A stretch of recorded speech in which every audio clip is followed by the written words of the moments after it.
Socrates Garrett ENT.com is a diversified firm specializing in recycled aggregates and crushed concrete. Socrates Garrett ENT.com's recycled materials provide the construction industry with significant economic and environmental benefits by recycling clean concrete rubble into M.Dot grade rock materials. Recycled aggregates and crushed concrete can be applied to driveways, road construction, bank protection, parking lots, general bulk fills, and more. For more information, please call 601-896-0084 or visit us online at SocratesGarrettENT.com.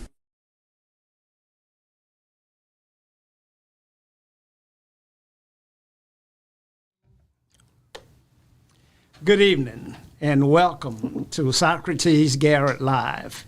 We're broadcasting from Jackson, Mississippi, in the heart of the deep, deep South. Jackson, Mississippi, where there's serious trouble with the water system, the distribution system, trouble with the teams that are supposed to fix it, trouble with the government, the state level, trouble at the city level, trouble at the county level, trouble with the citizens.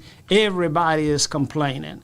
Everybody is upset about the situation that we find ourselves in, and the question of the day is, who is responsible for the situation that we find ourselves in Jackson?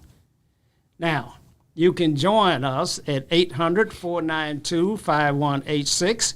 We're being seen on YouTube, on Roku TV, on Facebook, and on our own website, WeBelieveDigital.com. We're being seen in over 139 countries and all over the world. Go to Facebook and share this program with all of your friends. Send us some stars as well. Go to the website, hit our donate button. We need you to support this program. We bring you the kinds of information and the kinds of news that you won't find anywhere else.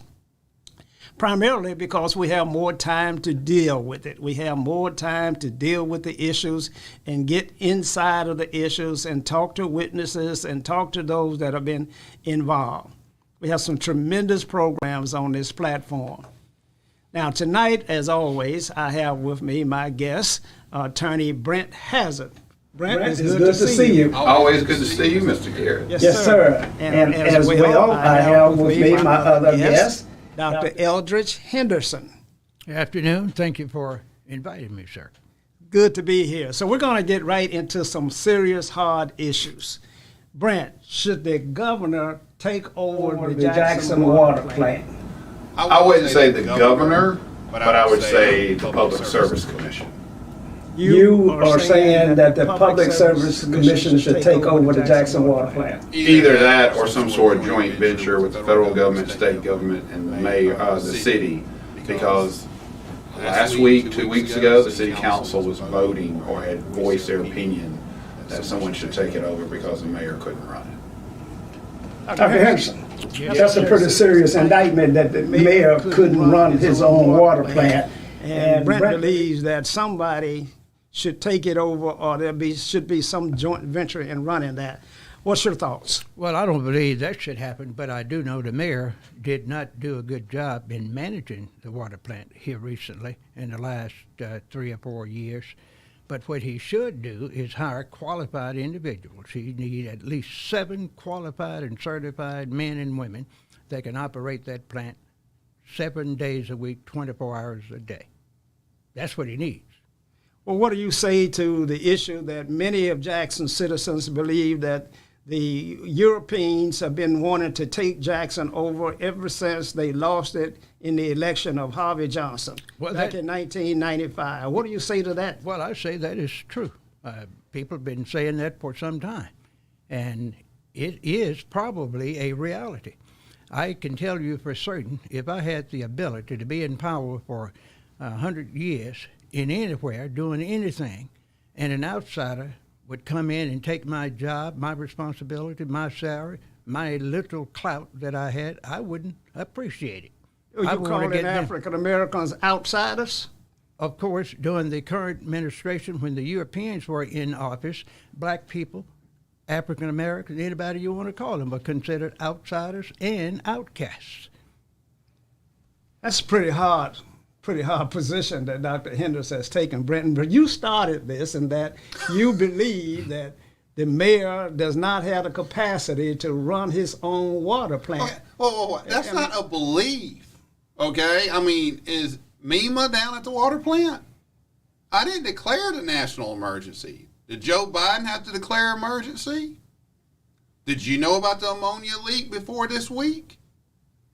Am I the one who cut the water off at the hospitals where cancer patients couldn't go? Was I the one who almost shut down every restaurant in the Jackson metro area? I didn't start this. Now, the problem is, in my opinion, the main issue, to be fair to the mayor, did he create this issue? No. My anger at the mayor's transparency. If we need help, I mean Jackson Jambalaya just released out the public service, public information request, got the quote-unquote plans of the city that the mayor referenced that he's been sending out. Why wasn't those on a website? Why didn't we know about the ammonia leak? Why wasn't he screaming from the rooftops, we get one bad flood, we're done. We get one bad freeze, we're done. Well, Mississippi's history, it's racist history, and the struggle between blacks and whites that have gone on since the days of Fannie Lou Hamer and beyond, and up in your neck of the woods where you come from in Greenfield. Nobody trusts. The African American community has a serious distrust for the motives of our government and our governors, simply because it's controlled by white males. But what I just said had nothing to do with that. Why couldn't he be honest with the African American citizens of Jackson?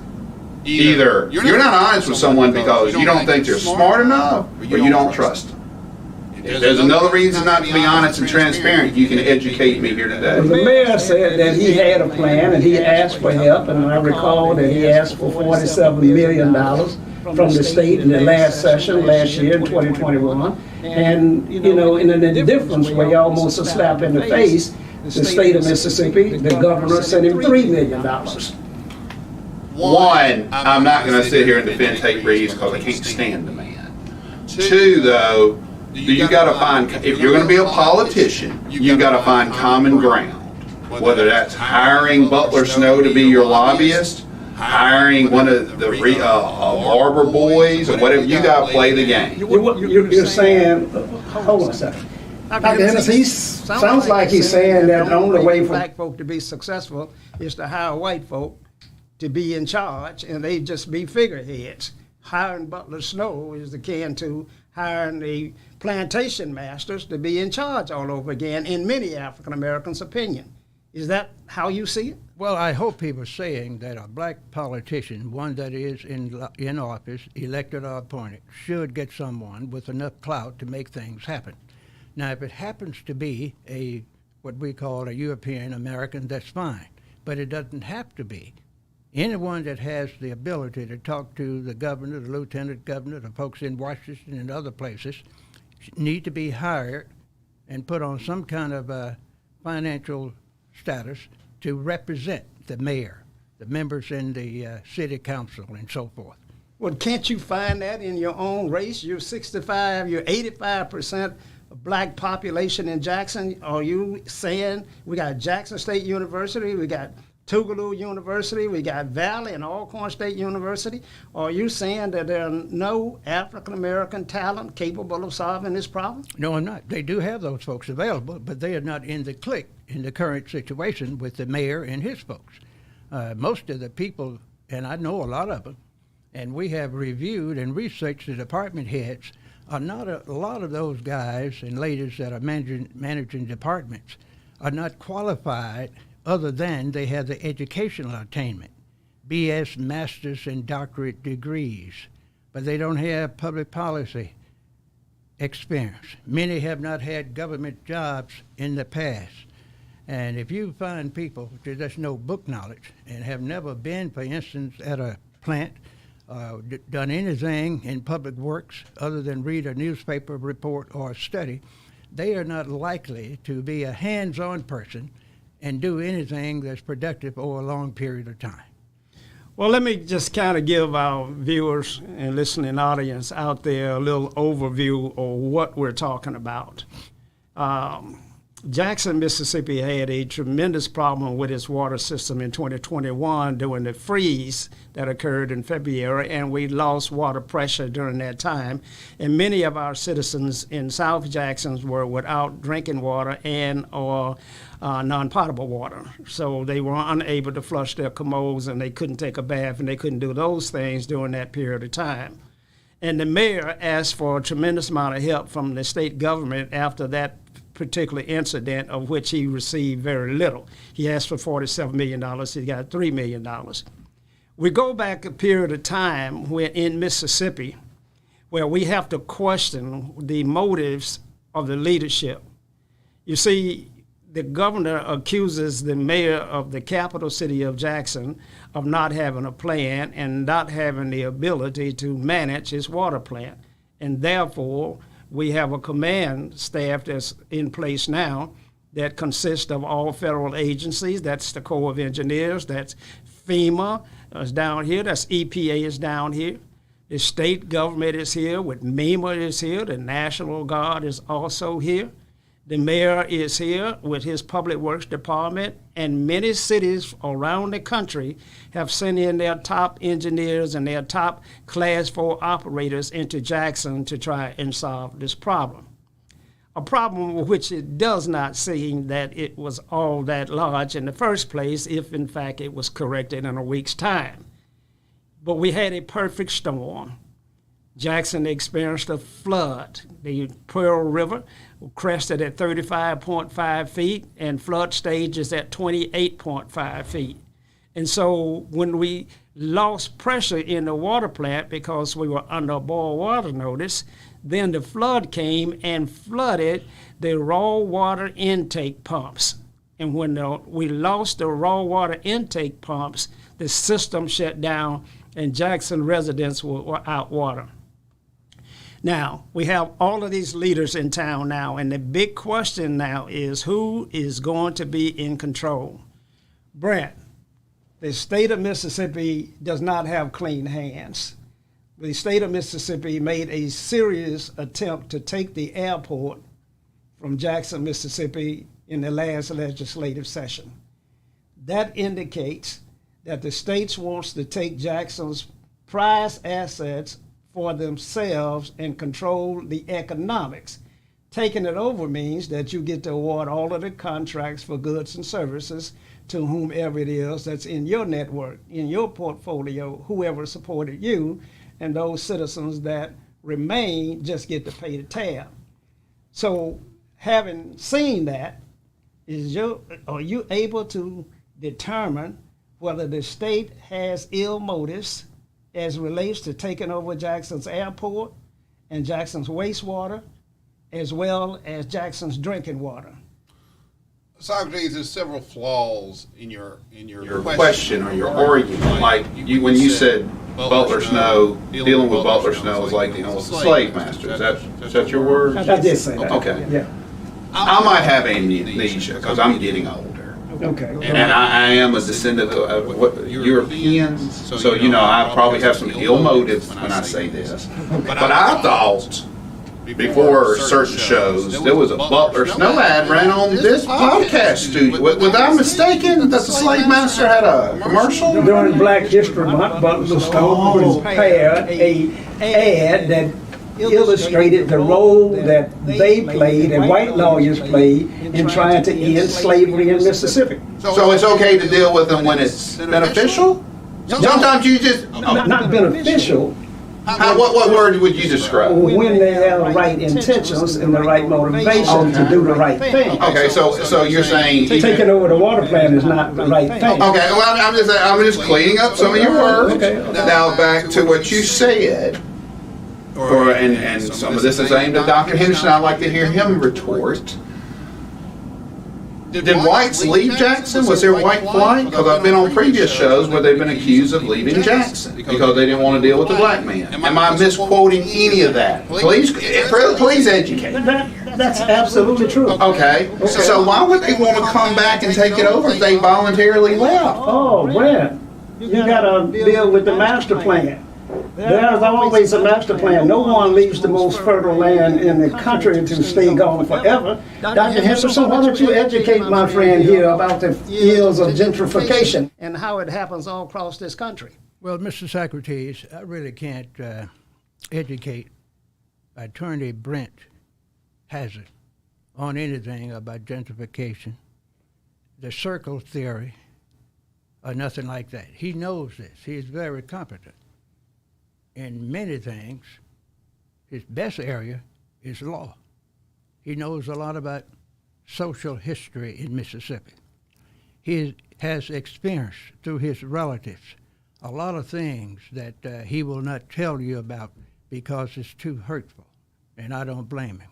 I have some things that I wouldn't talk about that happened to me and my folks. I just move on. But the thing is, sir, you will find that there's something called the circle theory. And when you're working with the enemy, if you can't win outright versus just killing them on the spot, you give him a chance to operate. I used to use this tactic with some of my enemies. You just give him an area to operate in. You cut down on the gas supply, the water supply, the economic activity, and leave him at his own accord with less than what he needs to be competitive. So you let him manage. You let him tear up that first circle. People are starving to death there. They can't get what they need. Next 5 years, they move to circle number 2. And then I am in circle number 2 now. So when the people are tired of suffering in what I call, and make it clear for our viewers and listeners, living in the inner city, and we go to the semi-suburbs, I'm going to leave that and sell them my old houses and my businesses and so forth at a high price. But at the same time, I'm going to see if I can choke them a little more. And once I get it in that third circle, about 30 or 40 miles away from the inner circle, I think about the fact that I was in charge in the major metropolitan area, had my businesses there, my family there, my church there, and all that. All that is gone now. So I have power now since I'm in the suburbs, in the urban areas, in gated communities, or excellent communities, if you want to give a better word for it. So it's time for me to go back and make that circle, like those Indians used to circle the wagons. And we're going to give them the death blow. We're going to get our legislators to pass funds to rebuild the old initial circle. We're going to put businesses there, give money for grants to build up the streets, put sidewalks there. We're going to go and privatize the education system. And we're going to put up what they call public schools that are nothing but charter schools, and we're going to charge a fee. We're going to build new businesses in that area, and we're going to have apartments in those areas for $1,500 to $3,000 or $4,000 a month.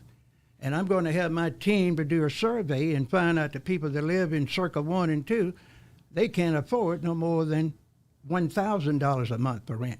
But I'm not going to exclude them from renting my business sites and living in my apartments.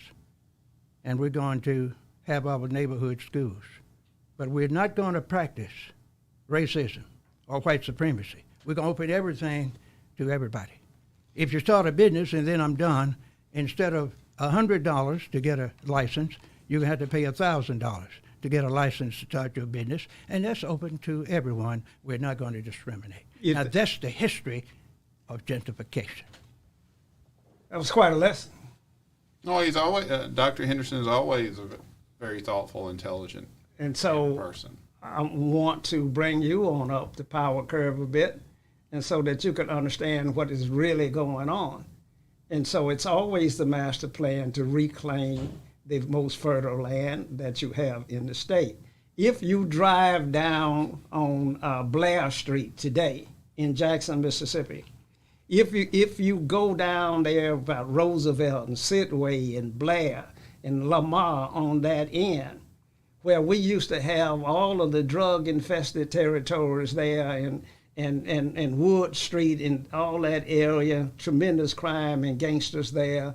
If you drive down through there today, you'll find high-end apartments and duplexes, clean streets, parking garages, everything is pristine, and the folk that were living there are nowhere to be found.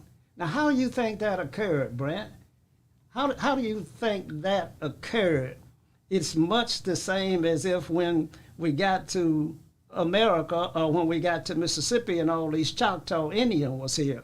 What did we do, Brent? What did your brothers and my brothers do? They declared that there would be no Indians in Mississippi and marched them off to Oklahoma, called the Trail of Tears. I'm sure you're familiar with that. Mm-hmm. And so the same pattern is occurring. Look at the rebuilding that's going on in Fondren. What happened to all them black people that was over there? Look at the Pleasant Avenue. What happened to those black people that were there? Brent, do you realize that South Madison County was 98%, the land was owned by 98% of those folk were black folk? And where you see all of the development that's going on out there now, do you know that black folks don't own any land out there, just very few? That happened in the last 20 years. That's the kind of thing that occurs when there is a plan to drive something down to its lowest point, get everybody up in arms, declare that the leadership is ineffective, is incapable, don't have the ability to lead, can't manage, they mismanage the money, then get everybody to pile on, then take it back over. That's what I see going on. Do you follow me? Socrates, one, I can't sit here and deny 400 years of oppression. I can't sit here and deny that you two gentlemen have been through things I can't imagine. And one of the reasons I don't take this microphone and throw it to you when you tell me you're being patient with me is because of that respect. But let me go ahead and say it like this. European, right? Yeah. Which till I come here, I don't hear that term. But I will set the record straight. I am from one of the richest families in Mississippi. I am from Greenville, not Greenville. Greenville, Mississippi. I was supposed to be a king of an empire up there, and I saw it disappear. Answer me this. This entitled white redneck would have hired you to run the water plant. But your African-American mayor has not made such a move. It's not about race in 2022. And I'm not saying race didn't have a hand into where the water system is. It's about competence. And you tell me why you, because like I said, if you want to know how much I invest in you, I've said it on the air. I've been impressed by what you've done with this podcast at 75 years. One, I didn't know Dr. Henderson until this show. I said, Dr. Henderson, did you hear my comment about you Wednesday? I'm sure you did. I sure did. I will put a board over it. I'm against privatization. And I'll put that man down there. Because what I said, did you hear my comments about you and Dr. Henderson? I said, they would ask me what I would do. I said, some sort of board. I said, the three first names I put on that board would be Socrates Garrett, because he's made more sense about the water than anybody else I've heard speak of it. So I have my technical person. Now, I also said on the air, after you fix the water, you and I probably have to fight in the front yard just because you're a narcissist, and every now and then I have to put you in your place. That ain't because you're black. That's because you're an ass. But that's fine. You get paid. I deal with asses all the time. I told him I'd hire Dr. Henderson as a watchdog because I've never seen someone more prepared than Dr. Henderson for his show. And I know, and the words I use specifically, because I'm not going to say it behind his back, I said, I believe Dr. Henderson hates white people. I've asked him that. Let me tell you. Go ahead. No, you called me a racist. No. I said you hate white people. And I said, I don't blame you for hating white people. And I got video evidence when I said you hate white people. And you went, huh. I heard it. No, on this show. But I said I'd hire him because he's going to hold every white Republican accountable. He's going to walk in and know the leases and know what they've done in 1988 and 1992, and he'd be one of the most educated persons in the room. So when the governor or someone said, well, we're doing this in Brandon, I know he's going to hold him accountable. The third person would be Wanda Evers. Because I know she's going to blast everybody in the room that doesn't do right. And I said, if you start with those three and the proper financing, we'll probably have clean water in 3 or 6 months. Now, if a white redneck European elitist says that, why doesn't your mayor have the same belief in those three people? We're getting ready to go to station break. We are. Interesting conversation, and we'll continue that. We're broadcasting live from Jackson, Mississippi in the We Believe Digital Broadcast Studio. We're being seen all over the world in 140 countries. You can find us on Facebook, on YouTube, on Roku TV, and our very own platform, WeBelieveDigital.com. Call us at 800-492-5186. We're going to deal with issues that no one else dares to discuss. We're going to take them on head on, and we're going to stay with it until we come with some resolution and make some things make sense so that we can all come together and prosper as a city, as a county, and as a state. But I want you to stay tuned, and we'll be right back after this commercial.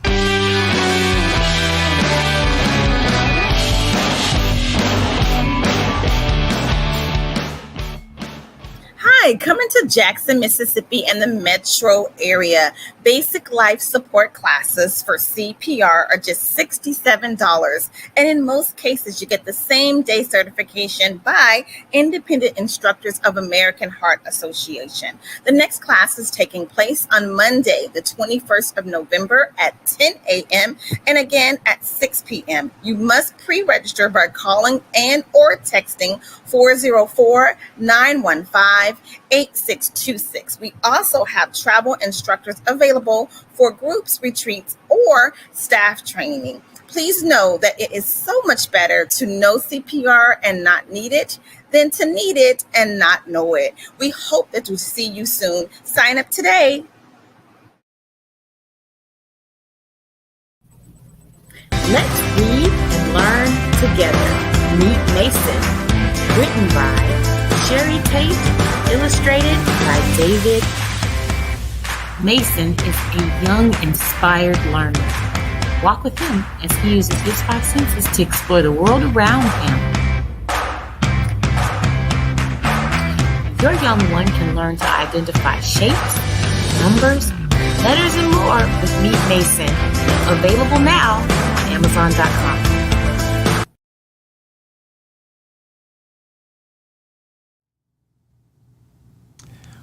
We're back. We're broadcasting live from Jackson, Mississippi. This program is called Socrates Garrett Live. We're on YouTube, on Roku TV, on Facebook, and our very own platform, WeBelieveDigital.com. You can call us at 800-492-5186. On Facebook, you can hit the chat button out there and also share this program with your network. It's critically important. On our website, WeBelieveDigital.com, go to the donate button. Send some revenue to help us doing the kind of research that we're doing and bringing these kind of programs to you. Now, this conversation is not easy. You know, this dialogue is difficult to have, but it needs to be had. Because at the end of the day, Mississippi has remained last in every major category for over 100 years. And something's got to change. And there's a reason for Mississippi to be last. And there's a reason for Jackson, Mississippi, to have a water crisis with its infrastructure. There are reasons for this. And all of these reasons can't be handed to one person, one individual. That's not feasible. So we have to talk about what is driving this despair and what is driving this distrust that we are experiencing in Jackson, Mississippi. Now, my guest, Brent Hazard, a prominent attorney here in Jackson, Mississippi, has done some major things, taking on cases against Microsoft and others, all over the Big Apple, New York City, and all over the world, and practices from here to Puerto Rico. And he's just a guy that really shows up. You know, not many white people would dare to come to this studio and deal with the likes of me and my co-host, Dr. Henderson, on times that we can be a bit sharp. And so he shows up and he deals and discusses the situation. So we appreciate that. Brett, we want to continue this discussion. Mississippi have remained last in every major category for the last 100+ years. Why is that, Brett? Because it's the same reason you don't have. Why don't we have 5,000 citizens at the mayor's office or the waterworks supply? Where are the protests? Where are the anger? And this is where, once again, you can't say race is not a factor in everything in Mississippi. You'd be an ignorant person to even say that. But what I see and what offends me when y'all say it's a white issue, a white plan, that would mean competence. That would mean that conspiracy theory. Bill Clinton would have killed Monica Lewinsky. She wouldn't have had to dress. There's no one in power on the Republican side, from Tate Reeves, Delbert Hosemann, or Philip Gunn, is smart enough to have a master plan. I've been in the room with them. They're using connections. They're using social economic structures. Tate Reeves is Haley Barbour's puppet. That's not a master plan. That's being manipulated by a lobbyist. The reason that manipulation happens is there's no anger from the Republican side to defeat Haley Barbour. Haley Barbour runs the state. That same apathy is why you don't have 10,000 people who don't have water, haven't had it for 9 months, not protesting the mayor's office. So my question to you, because you sidestepped the question why you haven't been hired, would you like to respond to that now? No, I haven't been hired, Brent, and I think that's a great mistake. Well, I would agree. And what I'm saying is we have to understand why racism is an element. Stupidity, pride, and no one has a long-term plan in Mississippi. And without a long-term plan, without travel, without understanding that the best assets we have are here, that no one's coming to help us, that will help us understand that I'm not helping the city of Jackson out to make up for reparations or to make up for mismanagement. I'm going to help the city of Jackson and its water supply out because it's the best thing for all citizens of Mississippi. It will shut down the Capitol. It will shut down the Supreme Court. It will shut down the major hospitals in Mississippi. That's what we're lacking, is a firm understanding and anger at being last. We're all comfortable at being last. Whether it's health care, whether it's education, whatever it is, we're all accepting in Mississippi, well, we'll be last, so we'll be a joke, that's fine. So if we're all accepting that, then why do we turn on one another and have all this blame game that's going on between our state government and our local elected officials? Because the reality of the situation is, if you're not doing something big, it's like they say in football. I saw this interview a couple months ago, and it just resounded. It was a resounding assessment of NFL talent. A veteran can tell the rookie after one play if he's going to make the team or not. One 30-second play, and they go like, nope, yes. Because they've been through the wars. They understand it. I get screwed. Someone, a co-counsel today, we have a deadline on today. And I asked him, did you do X, Y, and Z? Yeah, because it's got to be done by today. Yes. So I was going through the file on the way here. I almost had to cancel. And it was white co-counsel. And I was like, man, I don't see that in the file. Did I not get a copy of that? Or did we not send it? At 3:30. Oh, I don't think I did it. And what I'm saying is that microcosm right there, that lack of care, the lack of pride, the lack of whether to succeed, that right there is why Mississippi's last. In my opinion, it comes from an agricultural background because the leaders of the state said it. In New York, your leaders are on Wall Street. In Alabama, your leaders are in the steel industry or in the auto industry. Here, our leaders are still agricultural bound, and when you have that mentality, it doesn't matter if we have a good crop or not, the government's going to bail us out. You're going to be the dumbest union in the state.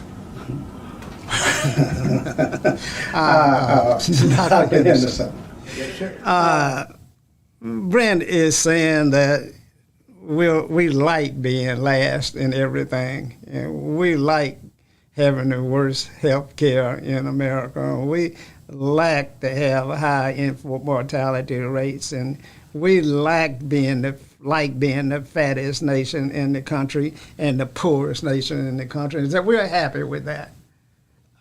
I don't know about that, Doc. I know that we don't do anything about it, but can you share a little bit on your insight as to why we're in this situation that we're in as being the poorest state in the nation with the worst health care, the worst economy, why Jackson's water system is broken and the infrastructure needs replaced, and why we pointing fingers and fighting with one another? Can you give us some insight in this? Well, I can give you some examples of why this is happening. And I must admit, Brett is not 100% wrong. You've heard me talk about the bullfrog effect. If you want to cook a bullfrog, you don't put a live bullfrog in a pot of hot water. You will never have any bullfrog meat. You got to put him in some cold water and gradually turn the heat up on them. And that's the way Mississippi has been for years. Much. It's like people you know that have good health, that have more than $1,000 in the bank. Now I'm talking about 95% of them. Go to the bank and pull out $1,000 out of the checking account and $500 out of the savings account without using a credit card. How many black folks you know that have a job that's not in the public sector that's making over $100,000 a year? Most of them that making a decent salary working for government, $35,000 to $65,000 or $70,000 a year. Those folks have big mortgages. They have kids in private school where they're paying $15,000, $30,000. You will not get not one iota of protest against that problem with 50% illiteracy rate in this city, 50% obesity or higher. We're number 50, and you saw the stats just last night. We are 50%, number 50, in 13 different categories. That means we are number one at the bottom out of the 50 states. So when you done cook somebody in that cold water, black folks have said, if we can ever get a chance to vote, we're going to put black folks in office, and they are going to make things better. It is like black folks saying, if a white policeman killed my son, we're going to protest and raise hell. But if Socrates' boy kills my son, and I know him well, he is old gangbanger, I'm not going to do nothing but shed a few tears, have a funeral, and go home. And that's the way most blacks are in America. They have that pent-up anger against white folks. They're thinking about what they've done to them in the past and at the present. But the black man can be an absent leader, no planning ability that is being used when he's in the church or in government. Now, they have the ability to do it, but they won't do it because they are in the pot. They're being boiled slowly. They don't have to do anything because the black people are going to support them, and those that protest not going to do it too much in public. And I'm telling you from experience, I don't have too many people protesting what's going on in public. But in private, some of these so-called middle-class Negroes are saying something else. They're saying something that we might be talking about in a few minutes about what needs to happen in Jackson. Wow. Well, we're broadcasting live from right here in Jackson, Mississippi at We Believe Digital Broadcast Studios. We're being seen all over the country. You can find us on Facebook, YouTube, Roku TV, and our very own platform, WeBelieveDigital.com. Call us at 800-492-5186. We're going to continue our conversation. Now, the topics are difficult to have, and a lot of people need to get angry. We need to prove Attorney Brent has it wrong. We need to be angry about our condition, not angry at one branch against the next branch, the kettle calling the pot black. That won't work. We can't have a governor that declares that he's unhappy with Jackson, Mississippi's leadership, call them inept and incapable of running the city and the water plant, and accuse them of a great deal of corruptions and misspending the money, when in fact we have the largest corruption scandal in the history of the state of Mississippi going on right now in the investigation with Mississippi Department of Human Services, where there's some $95 million or more that was misspent, money that was given to friends and allies of TANF funds. And TANF funds are designed to support the people that needed it the very most. And that is going on as we speak. So how can a governor call the mayor incapable of managing anything when the governors didn't manage the funds that were right there in front of them? And so what we have to do is to realize that we all have to take these hoods off, and we have to understand that we're in this thing together, and that we got to work through it together, not by standing on one another and accusing one another of wrongdoing. But Brent, I'm afraid that the Willie Lynch theory is in full view and practice in Mississippi.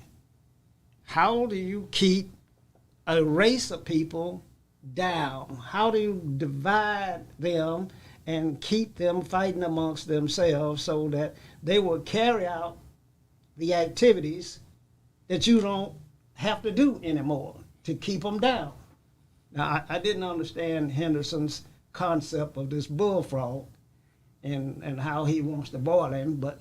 Well, you don't understand complex. I mean, you're good with your hands, but that's why you have Dr. Henderson and I here on for the bigger projects and ideas. I'm glad I got you. That's what we're here for. I'm glad I got you. That's why you keep us around. But Brent, obviously, we're in a situation now, when I talk to you about the welfare scandal and the money that's missing there, why should Biden send any money to Mississippi? He must be afraid that they're going to mishandle it. Well, I mean, Biden said on the news, I'm sure you saw it, he's done everything, the money's there. The word I always got from the city of Jackson, one, and let me go ahead and say this, that anger, now I disagree with Dr. Henderson on this point. When I watched the news, was it last summer or during pandemic, I saw thousands of black people in Atlanta protesting, thousands of black people in Milwaukee, Chicago, thousands of them in New York. Portland, they took over Portland for Black Lives Matter and had a, Free State of Portland, or whatever they called it, for about 2 or 3 weeks or something, where they just ran off the police station, which that was insane that happened. But in Mississippi, we don't have any of that. If you don't have water and you can't use a toilet, and a new record in crime is not going to get you angry to just go vote. I don't understand that concept. I just don't. It's not in my DNA. The same people who are angry needs to be calling the mayor's office every day. The same people who are angry about Jackson's leaders being mismanaging funds and not seeing that the Republicans are held at the same standard needs to be calling Jody Owens' office every day and saying, indict Phil Bryant. Let the juries of Hinds County judge Phil Bryant and Brett Favre the same way they want us to judge other city leaders or county leaders. But until you get them to make those calls or make those protests and people worry about their jobs, I truly don't understand how. And like I said, we could be talking about this. We could be talking about the apathy in Oxford. We could be talking about that. Why do we have all this housing blight and we have an architectural school in state and we're not combining that? Why aren't we talking right now? I've heard so many people talk about there's a lack of engineers that can run the water treatment plant.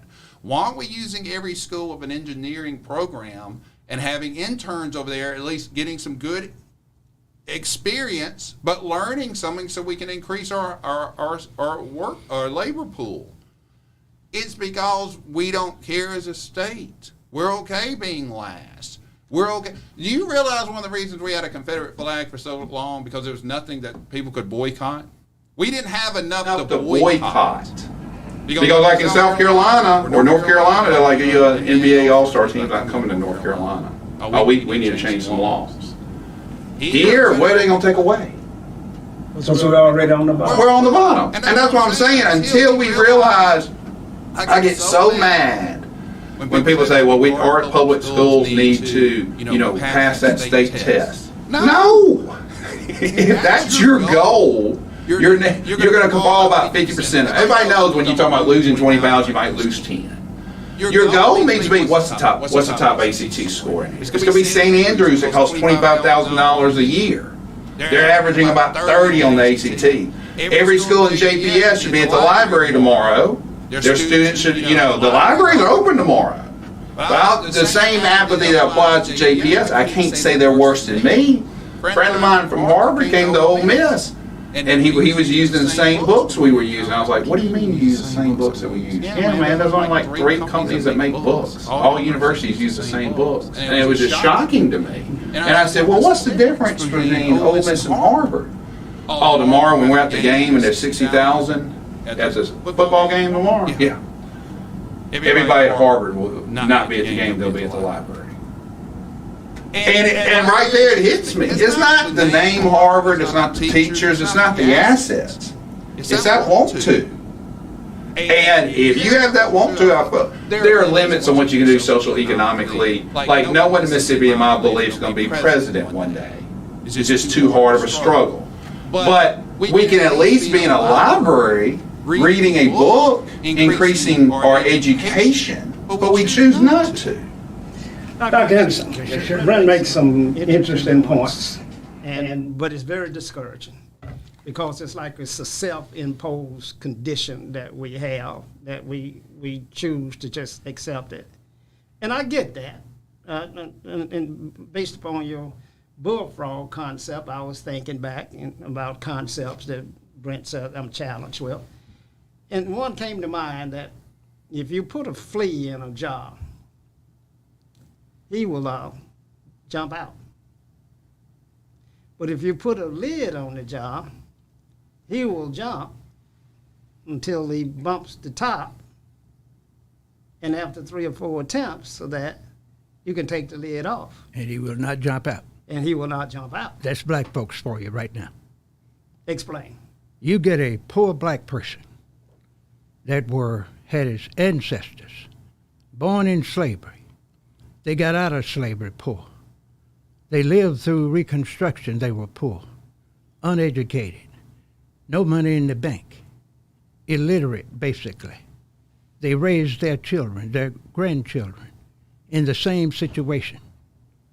All they do and all they want is to live, pray, die and go to heaven, and make sure they have something to eat tomorrow. Those kind of people are not going to do very much protesting. It's that lower middle class and the upper middle class black folks that's going to be involved in the protest, and the upper class black folks not going to be seen on the street.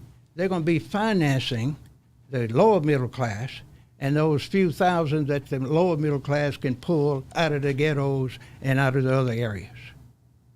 That is a historical fact. The rich black folks, like Mr. Socrates, during the 1960s when I was coming along, did march.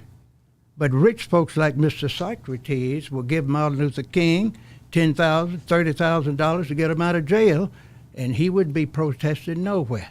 He worked with the white folks every day. So when the rich white folks got ready to get something going in the community, when they say, well, those Negroes boycotting us, we need to hire a few to work at our store as a clerk, they're going to call Socrates. Who you recommend? And Socrates will say, well, I got a daughter, a son. My preacher got 2 or 3 sons. They finished college. And they'll say, let me talk to him. And to make this briefly, you send 3 blacks to that banker or to that corporate leader, and he will interview them. And the first thing he's going to look at is that person's color. You send the person to him to work in that office. If he or she is real black, have those buckwheat curls, he or she not going to get that job. They're going to work at the bank in audit down in the basement. That high yellow man or woman going to get that job to work as a teller. I've seen it over and over, even in the colleges, black colleges and universities. If you don't believe me, every time, up until 1966, every black queen at the black college and universities were high yellow with straight hair. Prove me wrong. Get some of them old books from Tougaloo, Jackson State, MVSC, Howard, Spelman, and prove me wrong. Now, Dr. Henderson, black folk have come through some most difficult times, especially in the state of Mississippi.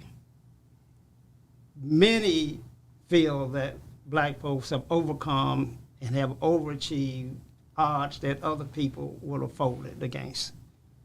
And so, aren't you being a bit harsh when you describe them as satisfied with their condition, much like Brent is advocating? I think that our folk have been beat down. That's what I just told you, Mr. Socrates. Okay. When you beat a man down, he can't get up and fight. The boy got to eat tomorrow. He got to think about his children and his wife. He can't go and protest. He got to go and make that less than the minimum wage. He has to get that second part-time job. He has to go down to the pond and catch fish like my dad. He has to send the boys down in the woods to kill what we call a possum or a rabbit, or get your sling shot, which we should call a nigger shooter, and shoot a bird out of the nest so you can have some meat. I lived through that, Doc. You ain't got no time to go and protest. What the hell are you going to protest about? All you want to do is live tomorrow, because you know if you live and you die, you're going to go to heaven. So you got to work and suffer and go to church every Sunday. We went every Sunday, 2 and 3 times a week. Walk to church 5 miles to hear that preacher snort and huff. So I wanted to go to heaven back in those days. I cared nothing about going to heaven now. I want to live in heaven on earth. So I plan to live in heaven on earth before I die, and my chances will be taken as to where I go when I actually die. You've been watching Socrates Garrett live. We have not solved any of the issues here this evening. I think we first have to put the problems on the table. We have to get it all out in the open. You cannot solve a problem before you identify it. We got to know what the conditions are and how they got that way. And we got to know who the gatekeepers are that are keeping Mississippi last. Now, I only have about 2 minutes left, but I want to get right at it. Brent, name me the top 5 Europeans that run the state of Mississippi that are responsible for us being last. Do you? Or maybe 5 families. Do you use the term European off the show? Is that just a show term? I use the term European when I'm having a discussion like this. Now, normally, it's just white folks. Oh, you can just say white. I mean, I'm just saying, I'm just not used to that term. I'm trying to, elevate it a bit. Oh, okay. I don't want to go to the old words. Cracker. Don't want to use cracker. Don't want to go there. So let's okay, I'm just trying to clear it up. I mean, before we leave, we're going to say goodbye to the Queen. Okay, but what I'm saying is, okay, I can't think of 5. I can think of 1. Haley Barbour runs this state. One man once the state of Mississippi Do you went. disagree? Okay, let me ask you this. Would Tate Reeves be where he is without Haley Barbour? No. Okay, and that's to me the most powerful elected. That's the highest state official, and everybody knows they have to go through Haley to get anything done. Delbert Hoseman's not running against Tate, not because he thinks he can't beat Tate, he thinks he can't beat Haley. Philip Gunn's not running against Tate, not because of Tate and his wonderful personality, because he can't raise as much as Haley. So I mean, until we get sick of that. But here's the deal: we have a Hinds County District Attorney, African American, who can still investigate the 300 pardons that Haley did, because there's no statute of limitations on fraud. And he can still, what Jackson Free Press did a wonderful interview, article about how Tom DeLay was run out of Congress for manipulating, I think it was nursing homes, and Dr. Newsom might know this. Haley Barbour did the same thing here, where the nursing homes were paying PACs, and they were like, you pay over here, we'll make this happen over here. That still can be investigated. Phil Bryant can still be investigated by a Hinds County elected official and by 12 citizens of Hinds County. The opportunity's there. But like that here, I'm not a coffee drinker. Irv Blend. Is it any good? I don't know. I don't drink coffee. I'm asking you. It's excellent. How much does it cost a bag? $9.99. Our challenge, we usually average, 200, 250 viewers? If we got 10 people to spend $9.99 on coffee instead of Starbucks, you're investing in a community. You're investing in an African American business in Jackson, Mississippi. That's all we have to do. But we don't, because we don't understand the investment. We don't understand. So when you're asking me who's holding us back, we're holding us back. He thinks Haley Barbour. He gave us one man. Haley Barbour is a friend of mine. I know him well. Been out to his house in Yazoo City and spent some time with him understanding his history and his way he came from, and back to even the point that the floor was his granddaddy that signed the Treaty of Dancing Rabbits right up there in Madison County. What black person or which black man are holding us down, in your opinion? Well, there's no specific black man that's holding us down. Collectively, we're holding ourselves down because we are not looking at the situation and analyzing it properly, and we are failing to pool our resources, build coalitions among each other, and working on the local level where we're in the majority, and taking over the education system, the political system, the economic development system, the city council, the mayor positions, and then train our own people to replace them. Brett was right. They have all these colleges and universities in the Mississippi. Every city department head ought to have one of those smart students at one of the 6 universities in Mississippi working with their department head as an assistant manager, learning those skills.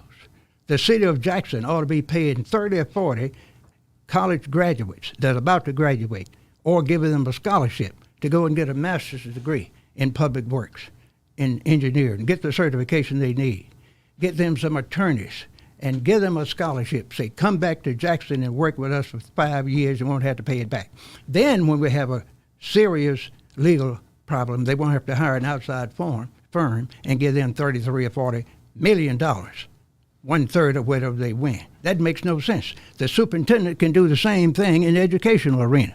They can train their own teachers, starting in middle school, give the girls and boys scholarships, send them to college, let them get Pell Grant, scholarships from the school district, and make sure they work as teachers in math, science, biology, and so forth. And they won't have to have a shortage in anything. It takes planning, takes foresight, but they don't do it because no one demands that they do it. You've been listening to Socrates Garrett Live on WeBelieveDigital.com, our very own broadcast studio. Until next week, we want you to keep thinking and how we can solve these problems in Mississippi. Share your ideas and concepts with us. Once we get it all out on the table, we're going to try and implement some of these great concepts that are being discussed here this evening on WeBelieveDigital.com. I want you to have a great weekend and stay safe. I want to say goodbye to the Queen. You know, the longest reigning queen in the history of Europe. No scandals. Nothing I ever heard of. What you that mean? Was derogatory. Mr. Socrates, let me please intervene. I know you're concluding. Let's talk about it next week. Man, I'm getting upset now. I'm getting upset. We run this program, so if we need to extend for you to make. No, I don't. I'm too upset with what you just said talking about the Queen. I can't talk about it right now. We don't have it. We don't have 2 hours. Okay. You were saying she was a great person. Yes. That's what you're almost saying on public TV. 139 different nations throughout the world. You didn't mention anything about her history and her family's history. But I know it. I don't know about her family's history. If you don't know one's family history, you don't know that person. Brett just proved that to you. Well, the Queen is gone. And I don't know exactly what Dr. Hendricks is going to share with us about the family history, et cetera. I look forward to having that discussion. But I do know that the world is mourning. I saw on CNN today, well, young folk and old folk are paying their respect and dropping off all types of flowers and gifts all around the world. I think we're flying the flag at half-staff here in America. So the leader of Europe is gone. But until next week, we want you to have a great weekend and join us for more insightful conversation. Stay safe and good night. All right.